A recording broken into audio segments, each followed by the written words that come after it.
Welcome back, Warrior Family. Yay! Welcome back to another episode of your very favorite anxiety podcast. Mm-hmm. We know it. We know it. I mean, why else would you be here, right? There's so many podcasts about mental health and anxiety, but you're here with us and we are so, so grateful. So we had a wonderful conversation today with a super fabulous guest. Her name is Johnna Renée. Before Abby jumps into a little bit of a recap of our convo, I'm going to let you all know a little bit about who Johnna is. Johnna Renée is an evidence-based life coach who helps make the self-help finally make sense. She uses research-backed studies to explain why we do and don't do the things that we do, and teaches her clients the proven tools that they need to empower them to do the work of learning who they are and living confidently as that person. Her mission in life is to teach you all of the things that no one ever told her so that you can save time and tears trying to figure it all out by yourself. You can find her doing just that over on Instagram at Hey Johnna Renée, where she hosts a weekly Instagram live series called Shit I Wish Someone Told Me, and online at johnnarenee.com. All right, Abby. So tell us a little bit about this chat. Yeah. So I say it every week. This chat was super, super fun. I really like how Johnna basically started her anxiety story by sharing that she never really looked at her experience as anxiety. Growing up, she noticed feeling worried and overthinking and overanalyzing. But she just kind of thought that that's who she was, or that's what was happening. And she thought that anxiety was something extreme, like panic attacks and breathing through paper bags. But she didn't recognize the subtlety that comes along with anxiety until recently. And so she shares her journey of self-discovery and how she really became curious with herself to get to really know who she was and what was really possible for her life. And then she shares how she's really set up like a framework of strategy she calls pre-work that really set her up for success every single day. And I loved a lot of what she shared in that. What she's really learned is that when she's able to companion herself and sit with herself and notice when she's feeling anxiety, she's able to place a label on the experience, and that helps her to get into this place of like, okay, I'm experiencing anxiety and I can move through it. And so this whole conversation, was just really fascinating because I think a lot of people can relate to feeling really uncomfortable with themselves, but not knowing why, and how a label helps with like offering more compassion to our experience so then we can actually help ourselves move forward. This is just like a really beautiful conversation and even enlightening around her desire for helping others and really wanting what's best for humanity just shines through it all. She just has such a beautiful, loving heart, and I just really appreciated this conversation. Yes, I agree. She drops so much value on us warriors. So without further ado, here she is. Welcome back, Warrior Family. Yay! We are so excited for this episode. We are joined today by a fantastic guest. Her name is Johnna Renée. Welcome, Johnna. Thank you. Thank you. Yay. We're so glad you're here. All right, so let's just jump right in. Tell us a little bit about how anxiety shows up in your life. So super grateful to be here. Thank you for having me. First of all, anxiety for me, it's interesting because I am someone who never thought of anxiety as being as, normal, let's say, like in life, as readily available, for lack of a better term. But I always thought that anxiety was taken to the extreme, that it meant that, you're breathing into a brown paper bag, like you're having panic attacks, like you're just worried and like nervous all the time, and that it kind of incapacitates you. Like that's what I thought anxiety was. And it wasn't until recently, so within the last year-ish or two, I would say, I don't have an exact deadline or timeline of when this shift happened, but it was only recently that I started to become aware of the fact that like, oh, the fact that this has been ruminating in your mind could be a sign of anxiety. Could be a sign of anxiety. The fact that you feel really nervous about this particular topic could be a sign of anxiety. The fact that this thing that isn't really that big of a deal, but that is ongoing, is just present in my life, that could be anxiety. And so that's how it's been showing up for me. in the recent, since I realized, oh, hey, it's not, grabbing a brown paper bag every time that, something shit hits the fan. And it was really one of those moments where I was like, wow, how long has this been a thing? So yeah, it wouldn't necessarily be something where I, like I said, have this, really extreme situation, but it's something that like, that's what I thought it was. And it was really eye-opening when I realized like, no, bitch, like it literally is so much more. Yes. And I love that, because I think a lot of people view anxiety that way. They just think it's like constant nervousness, right? Afraid to do anything, and then panic attacks. Yes. But it's a lot more subtle and shows up in so many ways, from like sweating a lot to overthinking to over analyzing an interaction with someone. And even like stomach aches as a kid is like a sign of anxiety. So I love that you're sharing this aha moment where you're like, oh wow, wait a second, anxiety is so much more than what I thought it was. I have a few questions, but the first one off the top of my head was like, so when you were like growing up, because you're like, I don't even know when this happened, right? But when you were growing up, like, did you have those things like overanalyzing or, social anxiety, or, what came up for you as a kid and growing up? Wow, we are going in today. So as a kid, yeah, like it was worse. I have never thought about that. But yeah, as a kid, it was definitely worse. I worried. And I can tell you right now, I know where that comes from. It's because my parents, my mom specifically, would always like, well, you better not do this. Well, you better not do that. And, bless her heart, God rest her soul. Like, I appreciate that. And at the same time, it's something where I'm like, that was how I was conditioned to think. Like, let me go to the deepest, darkest, like worst place and live there virtually or essentially. And so it's something where now that you bring that up, I hadn't realized that until now, literally right here. Woo, breakthroughs. Love it.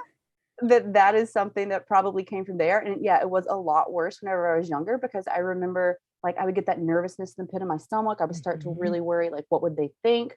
I don't think it was ever a social anxiety for me. I am very introverted. I'm an only child. So maybe that's simply for the sheer fact that like I wasn't around people like a lot. But yeah, it was definitely more intense when I was a child. And I think what ended up happening is that, and I don't want to say everyone goes through this, but I reached a point of like zero fucks, like as a teen. And so I just didn't care at all. I numbed out, I drank a lot. And I think that was kind of probably like a hard line in the sand where it was like, yes, like I was very anxious, but then it stopped. And then in my adulthood, like once I've kind of, let's say, like leveled out, so to speak, it was something where I was able to better navigate those experiences and situations that would have previously caused anxiety. And I never considered it as being anxiety until, yeah, like I said, I realized, oh, it's not carrying a brown paper bag around in case of emergency. Yeah. Which, I mean, I love that imagery because I really think that was what we were told in the 80s, right? Like I don't even know why I'm thinking Saved by the Bell. Someone breathed into a brown paper bag, right? Like, was it Screech? A lot of shows did that. It's like, it is such a powerful visual association. It's like, you're having a panic attack. That must be what panic is all the time. That must be what anxiety is all the time. Having that, I love the visual too of like having a brown paper bag in your pocket at all times. Yeah. For any type of anxiety. It's like, yeah, no. Right. No. You got to sop up my armpits with that brown paper bag. It's multi-use, multi-purpose. Right. It's like my mom packed my lunch, but I could also dump the food out and quickly help myself with blowing into this bag. Maybe that's why they packed them in brown paper bags. There you go. So they could help us anxious kids. Yes. Yeah. My goodness. No, I love how you've come to learn it as an adult that, hey, this umbrella of anxiety can be a lot more subtle and nuanced than just like a complete and utter freak out, or like Abby said, I'm afraid to do everything all the time. Yeah. And that's what it means to be an anxious person. So let's stick with the mind and body here a little bit. What are some of the ways, since you either thinking reflectively to your childhood, or since you come to learn that this is anxiety more recently, what are some of the ways you notice that anxiety kind of manifests itself in your body and in your mind and in your behaviors? As a child, thinking back and reflecting, I think that yeah, it was like what I said. I would just get really nervous and anxious. I would literally physically feel it. Like I felt this like nervousness in the pit of my tummy. And I always just assumed it was me being nervous, like because this bad thing may or may not happen. Like this is what being worried feels like. And yeah, not identifying it as an anxious symptom. Mm-hmm. And I think whenever I have now gotten older, it is something where, I mean, the body keeps the score, right? So, like, I will still have experiences where I get that nervousness feeling in my gut. And I have to pause and ask myself, are you nervous? If so, why? Or could this actually be a symptom of something that you feel anxious about that is like a blanket of, an overlying theme that is just manifesting in this specific example right now? And so it's really like a journey of self-discovery that I think we're all on. But for me, in terms of recognizing how it does show up, I'm still learning. And I think that, like I said, in my example, they've been the same, but like also I have a different awareness now. So I'm able to, sit with myself and have those difficult conversations and say, like, is this, what it was, or is this, like something else? And so that's really the big one for me. And then the ruminating thoughts and the overthinking, and like phoning a friend, like, hey, this is, what happened. Like, did I make the right choice? What should I do? Kind of thing, which, I mean, it's one thing to kind of brainstorm and like vent and get things out with a friend. And then it's also another to call Abby and, ask her, and then call Margot and ask her. Right. Let me run through the list of people until I get the answer Yes. I know in my heart and gut already. And you know what? Sometimes, and this is something that some shit I wish someone would have told me. You go instinctively to the people that will tell you what you want to hear in that moment. And so it's something where I have arrived at a place where I'm like, before you phone a friend, you need to get clear your damn self on what you want to do and why. And then you can call and talk it out. But first, I want you to arrive at a place, whether that be, by talking to yourself or whatever method, where you actually have this conversation with yourself and come to a conclusion before you start, going through the roster, before you even tell a friend like what happened, unless it's something that, is like an extreme, like, I need to talk about this now kind of a thing. I've very much learned to process it on my own. And I think that is in part because I have gained some self-awareness, and also in part because as an only child, I had to. And so that's also how I, just learned to process. And so I think now that I'm in a space where, like I said, it's like make your decision first and then phone the people, it's serving me because, I mean, let's be honest, if your friend tells you something and you love them and they're your bestie, you're going to let that kind of, have a bias over your own thoughts and opinions. And that's something that we don't always talk about. Yes. Yes. Yeah. Oh my gosh. So many things here. So many. So first of all, like, I really love that you're touching on the overthinking and overanalyzing, because that is like a real symptom of anxiety. And I remember all through like, middle school, high school, college, without having the diagnosis. I didn't get diagnosed until I was like 23, 24. Even then, it didn't mean anything. It was like, oh, you have anxiety. It's like, okay, now what? Right. Get a brown paper bag, Abby. Yeah, brown paper bag. Exactly. That's what it means. Grab that bag, carry it around. But like that overanalyzing and that like perseverating on the thought, the overthinking, that did I say something stupid? Let me ask all of my friends if I said something stupid. I'm trying to understand this other person. Let me ask all of my friends what this other person's intentions are rather than asking the other person. Like, it is I'm speaking for myself, exhausting and draining, and like something that like I just feel like wasn't spoken enough in childhood of like, oh, what is that? So I really appreciate you highlighting that part. It's like just how busy the mind can be. And then the mind is just seeking for reassurance, but also in what it wants to hear in that bias.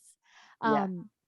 And then the other thing that I really appreciated was you talked about worry, and you talked about nervousness, and you talked about anxiety as they're different. And they are different, but also, like, I feel like you can be worried and not experience anxiety, and you can be nervous and not experience anxiety. But nervousness and worry also go under anxiety, right? And so I like how you were like, I check in with myself to notice, oh, am I just nervous about this event? Or is this like an anxious moment? And then based on your answer, it sounds like then you change how you tend to it. Yeah, it's really something where, like you exactly so clearly articulated, and thank you for pointing that out, because I just kind of skimmed over it. But you're right. Like, it is something where, like, you can be these things individually, and you can also be them all at once. And so, no one is able to tell you, like, this is what you're feeling. Like, only you know that. And regardless of how many friends you phone, it's something that no one can decide for you. And so it's really important that you, first of all, feel safe enough with yourself to actually have these conversations where you sit down with yourself and say, like, all right, like, what's going on? And I don't mean, you could, but I'm like, I don't mean like literally, like, let me get my drink and go to a table and like, I'm going to sit with myself and your multiple personalities. That's not what I'm saying. You could, if that's, Sure. what Yeah. works for you. But just kind of like, all right, Johnna, so this thing happened. Like, how do you feel? Like, identify the emotion and then start to get curious about, well, what's causing that? And yeah, like, is this a theme? Like, is this a symptom of something else? Like, is this because you have felt anxious about this in the past, or is this like an isolated event? And so, I'm speaking about this like so simplistically, but it's not something that is so easy. It's very much something that it's messy. And like you said, like, there's overlap. And so, it's not like we need to have these nice, neat little boxes that we can like, oh, this is where my anxiety goes, and this is where my frustrations and like my worry go. But it's something where it's important to recognize that you are capable of feeling those things individually and also at once, because it's a very humanizing thing. Like, whenever we don't recognize that, hey, like, you can feel these individually and also all together, you might think that you're going fucking crazy. Like, Yeah. because no one tells you, like, yeah, the human experience is kind of tough sometimes. Yeah. It's chaotic. Yeah. Right? It's chaotic. It is messy. I love that visual too. It's like, wouldn't it be so nice when you were painting that picture? I'm seeing you like placing my anxiety in this cute box over here. Over here goes my worry. Over here goes my nervousness, my frustration. It's like, wouldn't that be so helpful to just be able to tuck every thought and feeling and situation we go through into a neat little box and category? That would be great. I wish that there was a magic pill for that. But as we are always big proponents of saying on this show and just in general, it's like, everything that we do is an active practice, right? We're anxiety warriors. That means that we are coping with and navigating this and exploring it and being curious about it every single day, sometimes, sometimes all day, sometimes not so much, right? And it's going to ebb and flow and vary. So I want to, you said this a moment ago and you mentioned it in our call as well.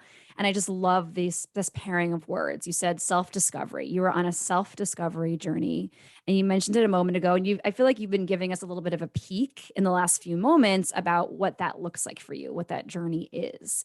And so share with our listeners a little bit about what you mean by you're on a present journey of self-discovery. And maybe you could even let that bleed into some of your ways of coping with your anxiety. Okay, so self-discovery is something that I feel we all have like access to. Like, we all have a backstage pass to self-discovery, but we don't always step behind the curtain. And I think that it is something for me personally that, it comes in layers and it comes in waves. Like we had mentioned earlier, like the ebbs and the flows. And so when it comes to my own personal story of self-discovery, the way that it happened wasn't like I read this one book or like I had this one experience. It's very much been like a little bit here, a little bit there, and then like some conscious processing of like, okay, now that I'm aware that this is anxiety, for example, like what do I want to do about it? Like, how do I want to navigate it? How can I navigate it? What are my options? And, recognizing that, hey, what I decided in that moment, like let's say last year, might not be what serves me in this moment right here. And that's okay. And it's a constant evolution of the self and of the self discovery, where we are always kind of peeling back these layers and figuring out, what is it that's going to work for me right here and right now. Because we have our past experiences as humans, we are able to access our neocortex and pull from those experiences so that we can say like, hey, this is what, used to be true. This is what worked before. This is what's true now. So what do I want to do to, get this result that I want and increase the likelihood of that happening moving forward? And so when it comes to self-discovery, I think that the first step is just to get curious about, first of all, who you are. And then second of all, like how you got there. And you have to do that with grace, right? Like you can't be doing this from like a judgmental, like, oh, well, my childhood, like I coped, like I drank a lot. Like, that was really bad of me. Like you can't do that. Like you have to just look at it for what it is. Like, I drank a lot, and I'm speaking personal experience. Like I had my first sip, fun fact, when I was like 14. And so it's not that I had a rough childhood. I want to put that disclaimer out there, but just that like, I don't know, I wanted to try it. And looking back now, and even in part of my self-discovery and evolution, I've been like, well, what the fuck? Like, I don't feel like I'm worthy of certain things because I made those quote unquote mistakes in the past. Right. But it's something where I had to get very present with myself and say, you know what, those mistakes, quote unquote, that you're calling them are all of the things that made you who you are. And that is someone who I'm very proud of. And when it comes to anxiety, I think that the process is the same or similar when it is, in the space where you're trying to figure out, what worked then, why, okay, this is true right now. It's a little bit different. Are those same things going to work? Yes, no, let's try them. And then, it's all just R&D. If that doesn't work, let's try something else. But trusting yourself enough to know that regardless, you're going to have you and your back at the end of the day. And that whatever comes up, you're going to be able to figure it out. And I think that's really helped with when these anxious thoughts come up now, like the rumination and the phoning a friend and the pit of my stomach feeling like nervous, being able to identify it and recognize it and think like, okay, like it's happening. So, what's happened in the past? Did that work? Do we want to try it again? Yes, no. Okay, so what's the next step? And just really, going to your toolbox and seeing like, which one do I want to pull out? The hammer, the screw? Like, what do I want to do for this experience? The screwdriver, not the screw. I mean, maybe the screw. Sometimes you got to sometimes you got to put that shit back together. Yes, exactly. Maybe you got to go out and buy a new tool, like I love, you are so good at just painting pictures. Like my mind likes to think in pictures, like my mind likes to, but you just make it so easy. Like, thank you. Yeah. There's a paintbrush in the toolbox. There, I feel it. I feel it. I see it, because you started off with like, how everyone has the availability. Anyone can go on a process of self or a journey of self-discovery. And then you're like, but, no one always steps behind like the curtain. And, I mean, beautiful right there. It's like, that's honestly right. Like no one ever checks who's behind the curtain and what's happening and who's pulling all the strings. Yeah. And a lot of that probably comes from childhood. Right. And so, I'm just highlighting, I love the way you speak because it paints a lot of imagery for me to like really relate to.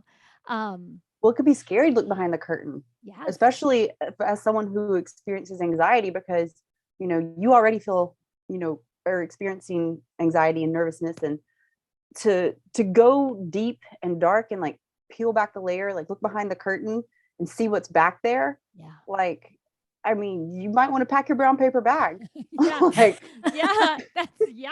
Always in tow. Yeah. I mean, that's the truth. And I feel like in a sense that kind of connects to like what you were saying about like, how you were drinking when you were younger. And a lot of our warriors have shared that they did drink. And I myself like drank in college more than I should have. Right.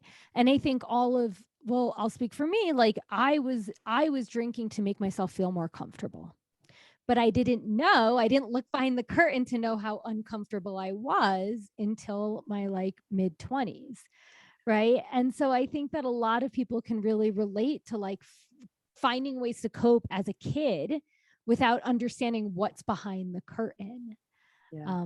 And so I really appreciated that part. And then I really just love how you said, you know, a lot of it is about being curious and offering yourself grace, because you're right. If we like dump on ourselves for our past mistakes, we're not going to go anywhere. We're just going to get stuck.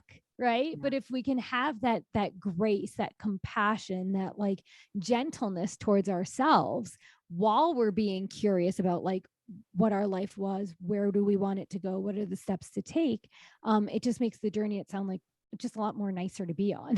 Yeah. Mm-hmm. And listening to you share your experience about why you drink, and thank you for doing that. For me, for you, like you said, it was to feel more comfortable. And whenever you said that, I just thought back and I'm like, it was to numb. Like I didn't want to feel anything. Like I would get blackout drunk.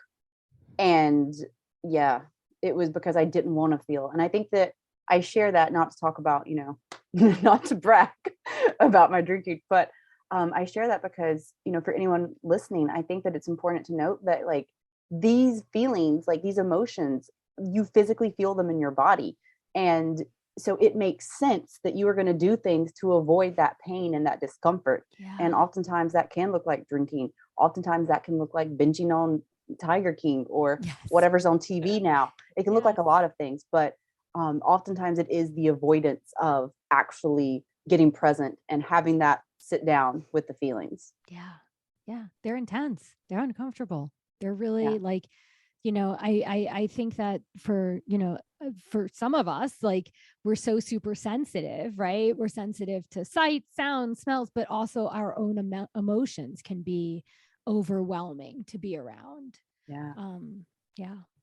I love the idea too of being an observer of who we are now and who we are then, as opposed to like being someone who thinks about it in an anecdotal way, right? Because it's like when we try to remember the thoughts and feelings we had in that moment or in the past, or even if it was just 5 minutes ago, we're no longer in it, right? So we can't speak anecdotally about it anymore. We can't make assumptions about where we were, who we are. Or I mean, I guess we can, but is that going to be helpful, right, for us to move forward, to take that next step? And so I just love the concept of being the observer instead, right? The curiosity piece, while also being very less subjective about it and more objective about it.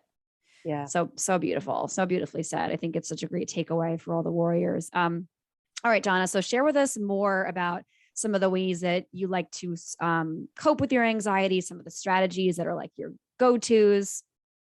Okay. I love this. So what I have found for me, like I said, and then recently, this just like, okay, like this might be me feeling anxious. And so learning more about that. What I have found is the most effective thing is doing what I like to refer to as pre-work. So what do I need to do every day or most days? Like what is my go-to? I call it like finding your formula in that sense. But what are the things, like what's the formula of the things that you need in order to make sure that you're good? So what that looks like for me is I started doing something, and this, y'all, if you have not done it, I highly recommend you do whatever you need when you first wake up. Take care of your furry children, your real children, yourself, whatever. Brush your teeth, grab your coffee. But then I do something that I call sunrise and sit. You just literally sit your ass down and watch the sunrise. That is it. Like you can have a piece of paper if you know thoughts come to you. You're one of those kinds of people, which the first few days that you do it, like it might very well, because we don't often have time where we just sit. And it's something that with our society, you literally have to make that time. And so even if you're meditating, you're like, all right, I'm here. We're going to meditate. Like, this is what I'm doing for 10 minutes. And that's great. That's great. But what I found for me is that I'm very much like, all right, this is meditation time. Let's go. And when I am doing this sunrise and sit, as I've named it, it's different because I'm like, this is literally nothing time.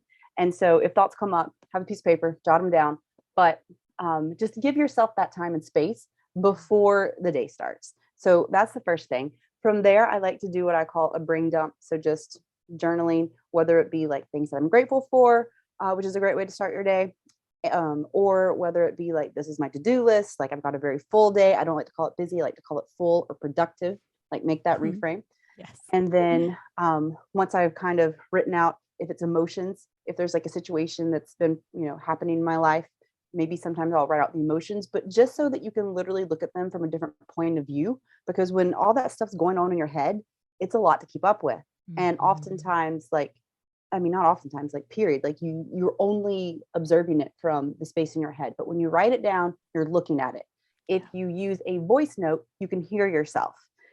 You can do it on video, so you can actually see yourself. Like, there's these different tools and techniques that are available at your disposal. And I really encourage everyone to try them out, see what works for them, when, and under what circumstance, so that you can put these in your toolbox and so that you have them. And so once I have done sunrise and sit, the brain dump, I do like to feel my own brain. So reading something, whatever it may be. And then from there, I like to do a meditation. And then I like to put on some Beyonce. Like, who doesn't love Beyonce? And so pump it up for the morning. Yeah, pump up the jams. So yeah, put on some Queen Bee. Sometimes I'm gonna be honest, it's Rage Against the Machine, which you might be like, what? I know, but they're both very good. Yeah. And so yeah, like the music also is just like a fun way to like get your body moving. It's like your body's way, music is like an invitation for your body to move. And so yeah, I like to, that wasn't a me quote. I don't remember where I heard that, but that was not a me quote. But I think that, yeah, like whenever I do these things, like I know that I will be more inclined to have a good day. I've noticed that like the days that I skip these things, at the end of the day, I feel more scattered, first of all, just overall. And then at the end of the day, I like don't feel that I have gotten as much done. I, am just very much like, well, this happened and like that happened. And so what I often do, in addition to the pre-work, is I'll just take like 5 minutes at the end of the day. Like, what were your accomplishments? Like, what were your wins? It might be just that I made it through, because that is a success sometimes. Yes. But just having like a little tally that you can keep in your journal, keep in your phone, keep a voice note of, like whatever, so that on those times whenever you are like, oh, well, I feel like I'm not doing much, you can physically look back and see like all the things that you've done. And I think that just really helps whenever we are in these times where we start to feel anxious, when we start to feel like we're not enough, when we start to have ruminating thoughts about like any type of lack, that you have your log, your personal log of accomplishments, and so that you can really see like how awesome you are. So yeah, those are kind of my go-tos that I found. And also working out, that is part of the formula. So like if I'm feeling bad, or if I'm feeling just bleh, some type of a workout always helps me. And like I suggest movement. I think that movement is the quickest way to show your body that you are in control. And so whatever movement feels good to you, whether that be a walk in nature, whether that be yoga, whether that be throwing weights around, or running. Some people are runners. But either. Me neither. Running is terrible. Yeah. These thighs, whoo, no, they would shake. So I'm so glad you said that. I feel so seen and validated right now. Yeah. Running makes me anxious. If there's a workout with running, I'm just like, oh my God. And that was something too. Perfect example that I'm like, I just don't like it. I'm like, no, I think it honestly makes me anxious. Like I start to feel nervous. I'm like, God, I don't want to do it. I'm not very fast. Like I look weird. Terrible. Yeah. I look weird. Oh my gosh. I swear you're like speaking my life right now. Running gives me all the bad thought. And I love exercise and working out and movement. It's such a huge part of my personal practice too, for my anxiety. And you couldn't pay me to run. Yeah. Nope. I'm in maybe a price. I might have a price, but I wouldn't run far. It would be a lot. It would be a lot. Yeah. It'd be a lot. Like, I need a lot of money to run. Do I have to like do it in a certain amount of time? Like, I mean, I would do it for money. Like if you want me to run, I'll do it, but I might not finish in the time you want me to. Yeah. I might only run for 5 minutes. Pay me for 5 minutes of running. This is the new thing. We need to find who's paying people to run. People who hate running. Right, 5 minutes I can do. Fine. I love this. So warriors, if anyone knows of anyone looking to pay people that hate running, there's 3 right here. You got your first 3 test subjects. People make fun of me. People are like, you look like like a deer. And I'm like, okay, that's not, Oh, no, that's not helpful. No one asked. Yeah. Yeah. That's not helping anything there. I mean, that person clearly just wants you to stop running. Yeah. Right? That's one rude. of my That's old just coaches. rude. Oh, gosh. What a terrible coach. That's, you have to call that person out. That's not. He was young. He was like one of the interns, like whenever I was coaching functional movement. But I remember very clearly, he's like, you look like a gazelle. And I'm like, all right, that's all right. A gazelle's kind of cute though. I feel like they're graceful, right? Gracefully, don't they? Yeah. I don't know. Maybe we got to reframe this. This is, running like a deer and a gazelle sounds like two different things. Yeah. So I would just let's go with the gazelle. At least you're running. There we go. Come on. Let's support people when they're running, because Mhm. some of us hate it. Yes. I love all these tools. These tools are all super fabulous. When you started and you're like, I recommend everyone doing this, I was bracing myself. I thought you were going to talk about cold showers. Oh. Nope. No. And then you said the sunrise sit, and I was like, okay, that's better, but that's still terrible because I like sleep. Let's just shout out to Darius real quick. Darius was the one that told us about cold showers. Yes. We think it's a terrible idea, but he's, it's worked for him. But anyway, previous guest, Darius Fennell. Yes, it's worked for him, and I'm still open. Nope. I'm open to that. I'm open to a sunrise set. But I even like how you're like, sometimes I sit down and journal. Sometimes I write about my emotions. Sometimes I write my to-do list, but sometimes I do a voice memo because there was like a time in my life where I couldn't sit and write. I just couldn't. My body had too much energy. I needed to walk, and I'd have my phone and I would voice memo myself. And sometimes I worked out my stuff while taking myself on a walk. And so I love that you're very flexible. You know the things that'll support you, and you're flexible with what you take that day to support you on it. Yeah, that's why you phone a friend, because you don't need necessarily, I mean, sometimes you do need your friend, but oftentimes, you can just talk it out with your damn self. Phone yourself. Yeah. Sometimes this is kind of annoying for all of my friends. So shout out to them. I love you. But I will be voice noting my friends about something, and then I'll be like, oh, actually, that's what I need to do. Okay, thanks. Oh my gosh. I love so that. Funny. They helped out. They were there to support. Right. Yeah. I know that really stood out when we had our pre-interview call, when you said that you use voice notes, because I've never done that to work something out for myself, but I may try it. That might be something that, because of our conversation and because of this conversation, it's like, all right, it's like, we're all learning new things to just give a try. These aren't things that are necessarily going to work for you out there, but you never know until you give it a go. Right. Yeah. And so I'm still anti cold showers, but all of the things you shared today are definitely things, not some of them I do for myself, but plenty of them that I didn't, and one of them was the voice notes that really stood out to me. I'm going to have to try that. Yeah. Cool. Yeah. My clients are like a big fan of that, especially all of my people, and not just my clients, but like all the people listening who, like Abby had said, like, I can't write. Like, I'm not a writer. Like, you can't force someone. Well, that's good for you. Okay. But like, if you're not ever going to do it, then it's not. Mm-hmm. And so, it's really about finding like what works for you. Like I said, again, in the moment, going back to the self-discovery, and just the more tools that you have in your toolbox, then the better equipped you're going to be to navigate whatever might come in the future. Mm-hmm. And so I think that that's important to just put out to everyone, like exactly like Margot, you said, and thank you for doing that. It's not that like you should do this, but it's like, try it, see how it works. Maybe you like it, maybe you don't. Maybe it doesn't work today. Maybe it will in 3 months. Like now you know about it. And so you know about it. And I recommend that you keep a note on your phone of these things, of your formula, of your toolbox, so that like in the moment when you start to have anxiety, you know exactly what to do. Because oftentimes when you're starting to feel anxious, like you don't like it's not the time to think, oh, well, let me, do this one thing. No. You're dealing with shit. Yes. So when you have your note in your notebook or in your phone, wherever you keep it, maybe use a notebook. It's a lot easier for you to be able to access that and apply those tools, because it removes the process of you having to like figure it out. Like you just read like off of your list, like, oh, I could try this, I could try that.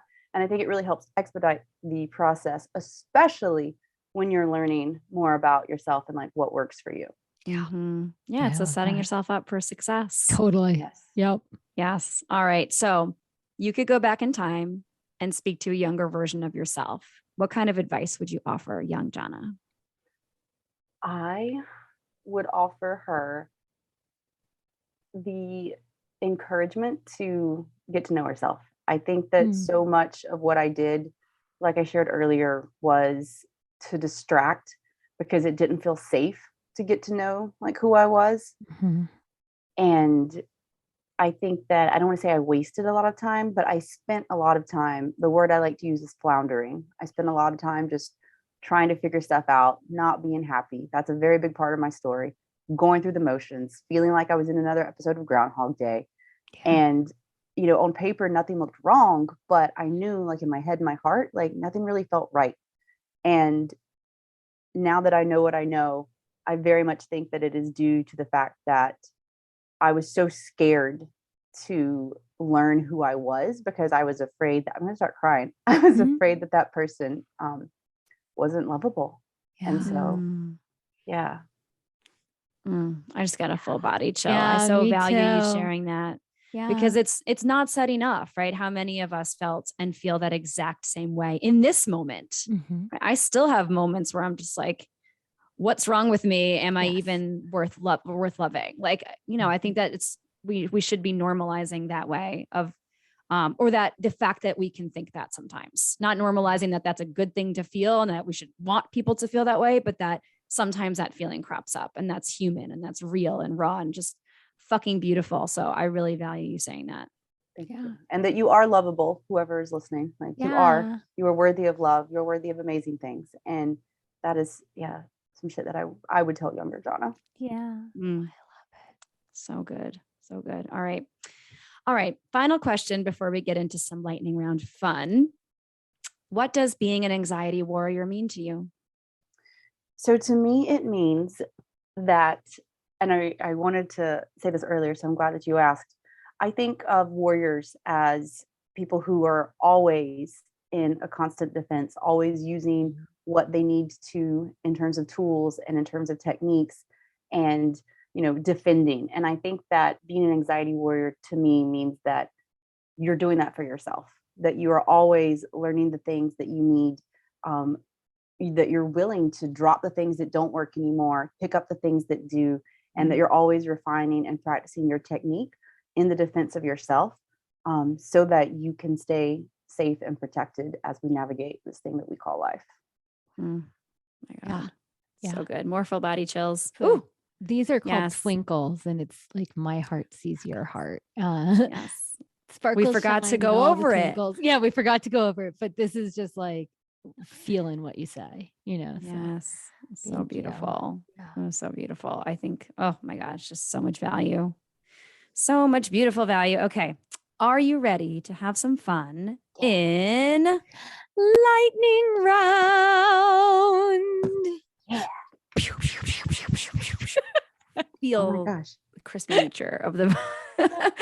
Okay. So Abby and I are going to go back and forth and just ask you a handful of fun, get to know Johnna type questions. You do not have to answer at lightning speed though. You can take a pause, take a breath, think about your answer. You know, it doesn't have to be like, oh, I can't think of anything, so I'm going to say cheese. Like, just say whatever is the right answer for you in the moment. You can edit that, Abby. Whatever. That sounded stupid. Whatever. No, that was great. I love that. Fine. Keep it in. Keep it all in. Anyway. All right. So, Abby, do you want to lead us off? Sure, I'll totally lead us off. Okay. Now that I know that you like Saved by the Bell, if you could be a Saved by the Bell character or be best friends with a Saved by the Bell character, AC who would Slater. it be? Okay, AC Slater. And why? I mean, we know why. Do we? No, we need to hear you say it. Like Mario Lopez. I mean, yesterday I was like Dave Navarro. Okay, so I have a type, I guess. I mean, they look very different, but both with dark hair. I would want to, see what happens with AC. All right. Because I want to see what kind of magic connection we may or may not have. Yeah, love it. mean, the man's he hasn't aged. No, he hasn't aged at all. Nope. Like his at all. Botox doctor. That's what I want to know. He looks better now, actually. Yeah. It's crazy. Well, because he cut that hair. That's true. It It was that extra poof at the bottom that always. It's kind of like, like a mullet situation, but now we have, Right. and also there's better hair products. So yeah, it was definitely be AC Slater. I didn't even say his real name. No, that's it. That's it. We said Saved by the Bell. No, AC you did Slater. say Mario Lopez. You said Mario Lopez. You said Oh. AC Slater, and then got after both. you said Mario Lopez. Right. I got both. Clearly have done my homework on that, man. I love it. Oh my gosh, so good. Okay. Part of me wants to just ask you to sing the theme song, but I'm not going to do that. I'm not going to have that be a follow-up. Okay.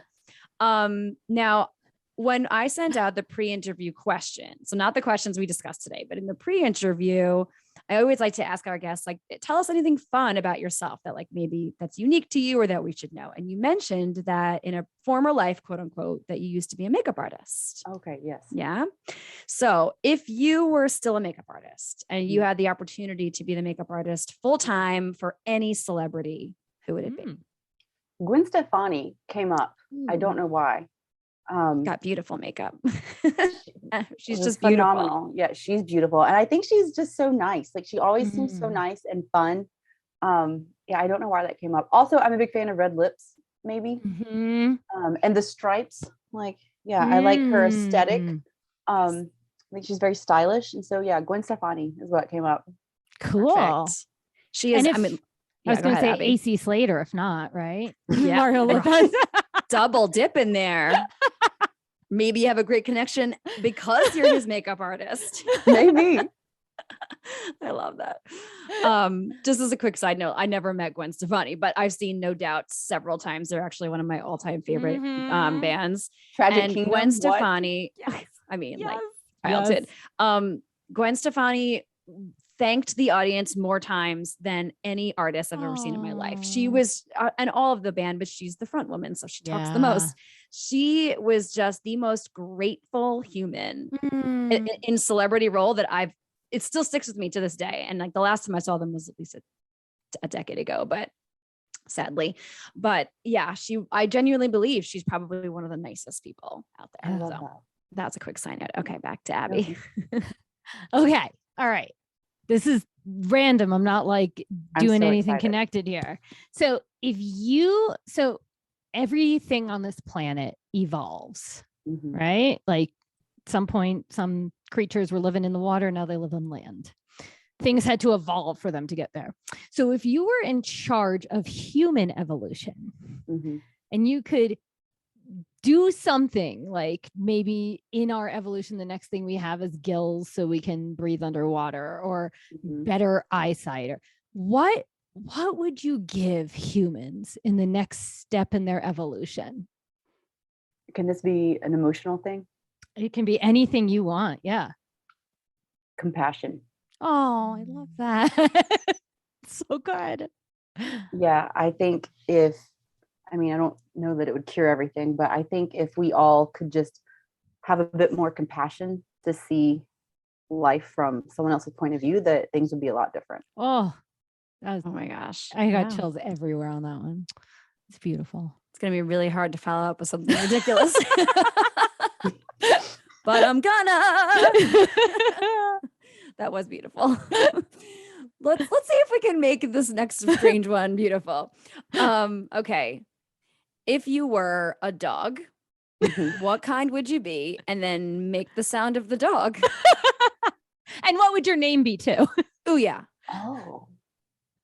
If I were a dog, okay. It would either be a Rottweiler or a Pomeranian.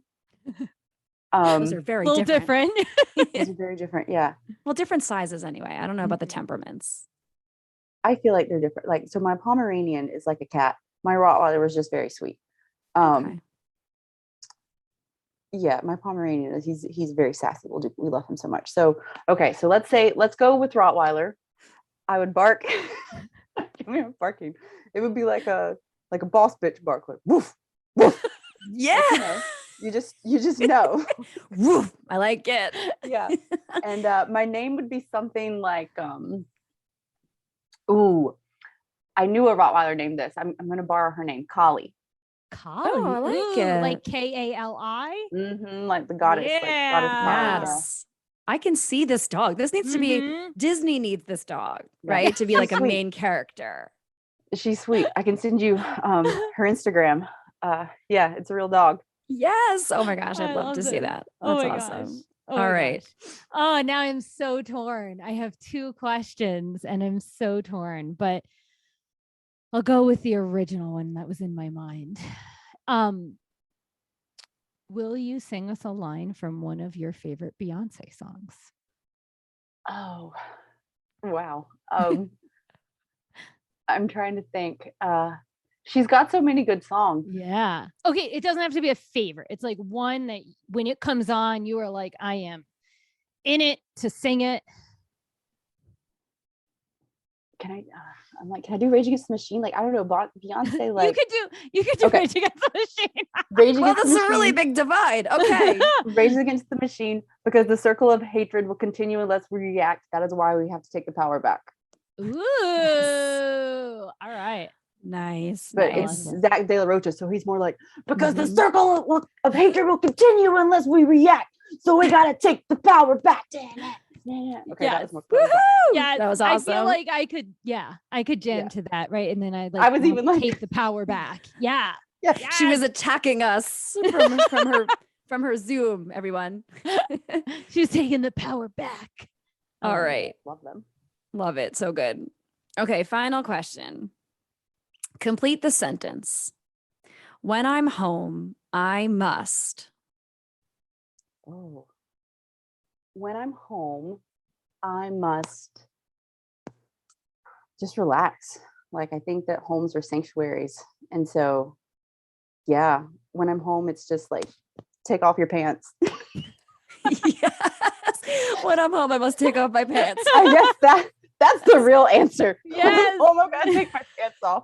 So for anyone who, I live out in the country, so no one, but yeah, so if you're wondering what Johnna's doing at her house, something without pants. As soon as she walks through the door, for me, I do the exact same thing. For me, it's if I'm wearing a bra, a sports bra, that's the first thing, other than my shoes, that's the first thing that comes off. The worst. Right. I don't mind the sports bras, but like in the summertime, like I don't wear shirts, like just like a bra, and like I do wear pants then. But yeah. Instead of take the power back, take the pants off. Yes. Pantsless and powerful. I mean, that's the way Superman, he kind of, in his underwear. That's true. Captain Underpants. Yeah. Isn't that a thing? I feel like I didn't just make that up, right? That's a thing. No, it's definitely a thing. Yeah. There you go. But yeah, it's like, right, it's like a new book series for kids, right? Or a newer book series for kids or something. It's definitely a thing. Yeah. All right. We're going to end it on a weird note. I like it. Before we have you share where all of our listeners can find you and how they can connect with you potentially, do you have a win of the week to share with us? Yes. My win of the week. I do monthly reflections. I do weekly reflections and monthly reflections. Also recommend. And in this most recent weekly reflection, I was like, damn, I have really accomplished a lot.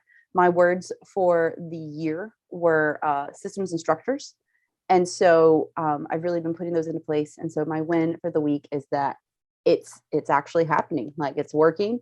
It's coming to fruition, which is my word for March.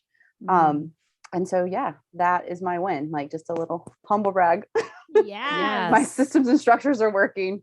Thank God. Yes. Yeah. And it feels good. It feels good to know that, like, this is the intention, and like, hey, look, now that I weekly reflect, because honestly, if I didn't do reflections, probably would not have recognized how impactful and effective it's been. So yeah, that's my win. That's huge. No, it's so huge. And it's so powerful, right? To give the reflection piece, to really see what's happening. If anything, am I showing up for myself? Am I changing my habits? Like, how is it going? How's my well-being? So I love that. That's awesome. Mm-hmm. Oh, so good. All right, Johnna, we'll let everyone know where they can connect with you. You can find me on Instagram at Hey Johnna Renée. You can also find me online at the same heyjohnrenee.com. I hang out both places, and I'm on Instagram a lot with a weekly Instagram live that I do every Friday, typically, where we talk about all the shit we wish that someone would have told us at some point or another. And as that relates back to self-discovery, self-assuredness and self-confidence. Abby has been on a couple of times. And so, it's called Shit I Wish Someone Told Me. And so would love for you to listen, join us live. You can listen to it on podcast as well by the same name. And I hope to hear from you soon. Yeah, you can find this on Apple, on Spotify. So it's a live Instagram that's also available on all podcast platforms. So thank you. Yeah, that is awesome. Yeah, repeat the title for everyone one more time. Should I Wish Someone Told Me? Perfect. All right. Well, Johnna, thank you so much for being a guest today with us. It was such a pleasure. Thank you so much for having me. This was so much fun. I hope that your warriors find some value in this. Yes, they sure will. Yeah. They absolutely will. All right, Johnna, have a great rest of your day. Thanks, y'all too. Bye. Thank you. Bye. Oh, wow. I'm obsessed with this conversation. Yeah. I thought it was so beautiful. There were just so many moments that I had forgotten about that just took me right back to being in this conversation with Johnna. I mean, there are just so many takeaways. It's like, how the heck are we going to narrow them down? Honestly. Yes. But I think, one of the ones that sticks out to me the most was Johnna's level of self-curiosity and the honesty with which she spoke about not always having that self-trust. Yeah. Right. She kind of spoke so vulnerably, so often about how she even thought of herself throughout different parts of her life as unlovable, or about that she couldn't look to herself, that she was actually, I think at one point she even said she was afraid to look inward because of what she might find and discover. And I just could relate so deeply to that. Really just to so much of what she shared, everything down to just like her hatred of running and, how much she loves practicing, being self-curious now, and and the game changer-ness of having a morning routine. And these are just things that really spoke to me in our chat. Yeah. Yeah. No, it's funny. Like I've known Johnna for a little over a month now. Every interaction I've had with her has just been awesome and connected and fun. And I think she's so lovable. Right. And for me, like I can relate to that takeaway in the sense that like, I also question that. Right. And I know you and I both shared that we relate to that.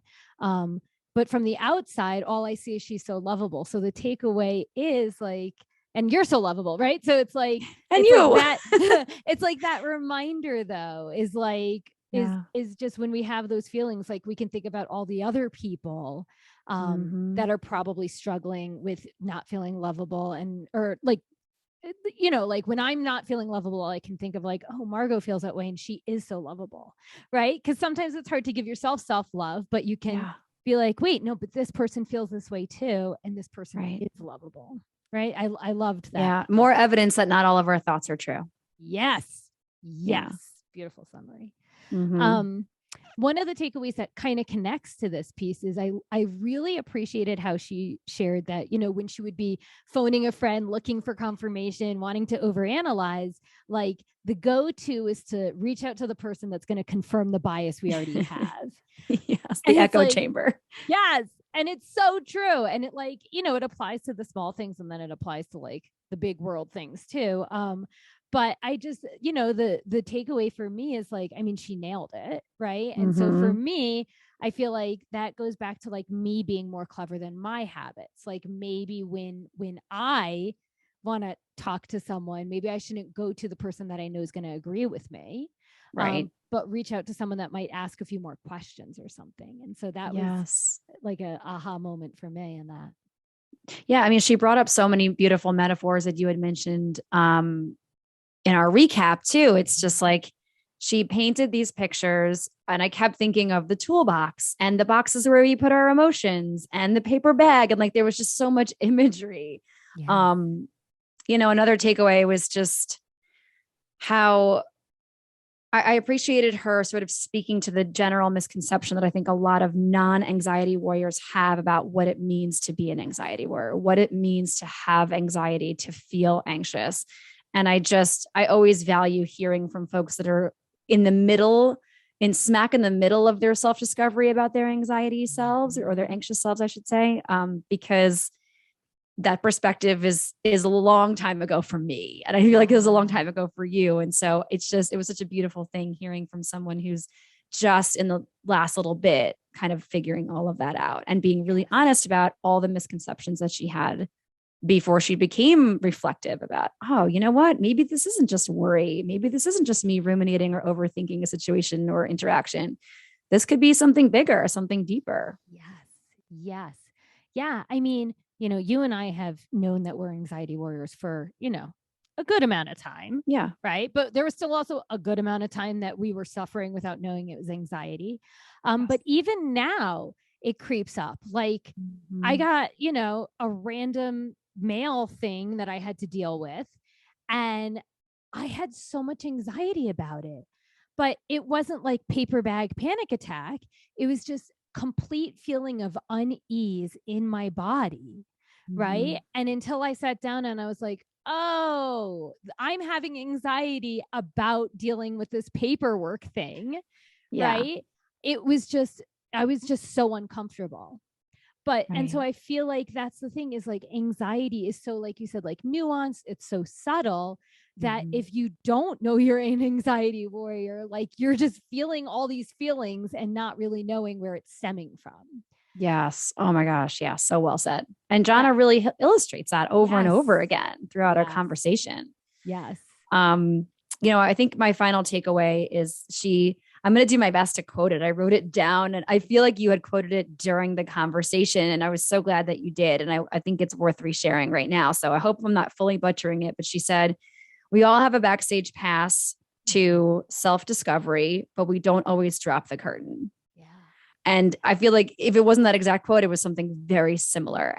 And I felt that, and I could see it so vividly. It's like we all have the opportunity, the potential to get curious with ourselves, to learn how to trust ourselves with more compassion and grace, look at our experiences in the rear view with more love and compassion for who we were, and be able to be really honest about that as well, right? Looking behind it, all the things that scare us about looking inward is really the work, right? That anxiety warriors need to do in order to be able to live more freely and happier and fuller. And I just love the visualization of this thought, because as not just like a theater nerd, just imagining like, you want to see what's behind the curtain. What's behind the curtain is all the mess and the work that goes into the production, right? Who we are on the outside, who we are in our, not performance per se, but like there is a certain level of performing. We go out into the world. We're not 100% ourselves all the time. Because imagine, me getting to one of my kids' yoga classes and having a full meltdown because of some shit that happened earlier that day. And no, I have to go and be present with my kids and students and families or whoever and get my work done. And so I love the opportunity that it sounded like she was offering, not just herself, but all the warrior listeners, to peel back the curtain, peel back the layers. And that's how we're going to grow. Yeah. I love how, I think we said this in a previous episode, how when we hear people talk, we like see and hear it through the lens of our own lived experience. And so I love how you just painted the picture you saw, right? And for me, like I saw the Wizard of Oz and I saw like the wizard hiding behind the curtain, right? Wait, is it the wizard? I mean, technically, yeah. He's hiding behind, right? And he's just an ordinary man. He's just an ordinary man behind there pulling the strings. And so when she said, people don't always step behind the curtain, I was seeing it that way. And you still connected it to theater, but like, I love that. It's so good. Yeah, that's a really good way of just sharing how like we both heard the same thing, but we related to it differently based on our lived experiences. The last thing I'll just say is I really loved all of her strategies. Some of them I do, some of them I don't do, but my takeaway from it is just, you don't always have to know that you don't always have to do something for your anxiety, right? Like you can just do things for your well-being and it'll ripple into different areas of your life. And when you've practiced showing up and caring for yourself enough, then you might have those tools in the toolbox and know which one to pull out when you're having a hard time. Right. Or I really love how she said, like, set a reminder on your phone, because sometimes, I know I can definitely speak for me, when I'm in the midst of feeling super anxious, the last thing I remember to do is like any of my practices, right? Yes. And so just setting that reminder in the phone, hey, if you're feeling this way, remember, you really like going on a walk, right? Your anxiety is going to tell you not to do it, but it's okay. Set an alarm for 5 minutes and take a 5-minute walk, right? Like, I liked all of her strategies, and they definitely work for anxiety, but they just work in general and like supporting your own well-being. And so I really valued those. Same. Yeah. She shared so many of them. Right. And it's not that a lot of our guests share several different practices, but I felt like it's such a game plan and a strategy behind everything she shared with us, including, I feel like she even said, when I asked the question, like, what are some of your go-to strategies? She was like, okay, I love this. Like, she was so stoked to talk about it. And it's clear that, what really drives her is the desire to help herself so she can go out in the world and help other people, which is what I think most of us as human beings, as good, loving family members and coworkers and community members and neighbors, want to do for one another. So I completely agree. It can only serve to help us, as you said, feel better no matter what we're experiencing. It doesn't have to be anxiety. Right. Oh my gosh, such a great conversation. We hope that you, Warrior listeners, loved it just as much as we loved having it and re-listening to it. Thank you so much for being with us this and every week. Mm-hmm. And Warriors, we would love it if you connected with us on Instagram. We are over there at Anxiety Warriors Podcast. If you're not already following, hop on over there and give us a follow. And a hello. And a hello, right? Send us a DM, as long as you're not trying to sell us some slimy crap, which we know if you're listening that you're not slimy or crappy. So we want to hear from you. Or you can shoot us an email. We're at anxietywarriorspodcast@gmail.com. Shout out your wins of the week. If you have a great topic idea for us that you'd love to hear us touch on in a future episode, let us know. And if you think you'd be an awesome fit as a guest on our show, we'd love to get to know you, connect, and help you tell your story and amplify your voice. And finally, Warriors, we are on YouTube. Mm-hmm. If you haven't jumped over there yet, you can find us on YouTube, like and subscribe to our channel. All of our episodes are uploaded there, thanks to the wonderful Abby. Thank you, Abby. Uploading our all of our past episodes and current and future episodes will all be over on YouTube. So please head over there, give our page a like and a follow. I'm sorry, a like and subscribe, not a like and a follow. And take 2 seconds or 20 minutes, however long you want to offer us, and smash that 5-star rating on Apple or Spotify or wherever you get your podcasts, wherever you're listening right here and now. And if you have 2 more seconds or 20 more minutes and you want to write us a novel over review, or even just a sentence or 2, we would take it all with love and pride and gusto. We love reviews. Yes. They love reviews. Honestly, it's like every time I refresh the app, and like if I see we have a new review, it's like, oh, it's so nice. My heart like dances. Good. It's like, what? Yes. Yeah. I like that dance, Abby. Abby just did a little shoulder shimmy.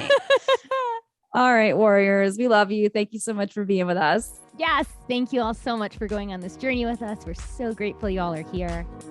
Till next time.